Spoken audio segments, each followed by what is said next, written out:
We've been on both sides of this thing where you're trying to make the argument, right? That's Oklahoma. They just get the victory a few moments ago. Or if you're Baylor and it's the one-loss thing, because that's what we're going to compare, the Big 12 and the Pac-12. That's going to be the story all week long. But to me, when you put some context around it, Utah is the team, right? Let's just look at the reality of their records, right? Of course, they will be equal mathematically, but if you look at Oklahoma, 4 of their last 5 games have been one-score games. 3 of the last 5 for Baylor have been one-score games.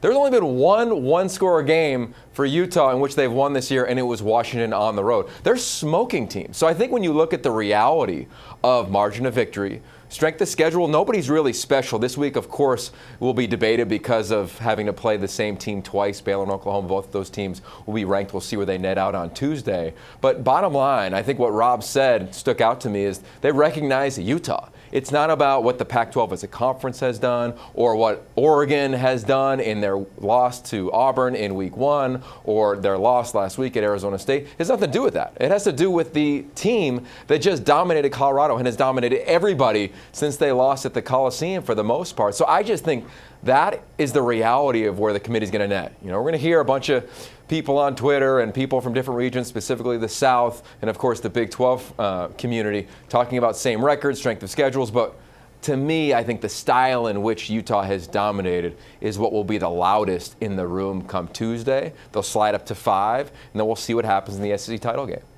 And you said it correctly. You know, style points is what truly matters. And the way they've been able to physically dominate teams going in these last couple of games, it really does matter. And so now Alabama is out of the picture. They move up a slot. And then you have teams that still continue to going to have to play. So things look good for them, but they still have to finish off strong.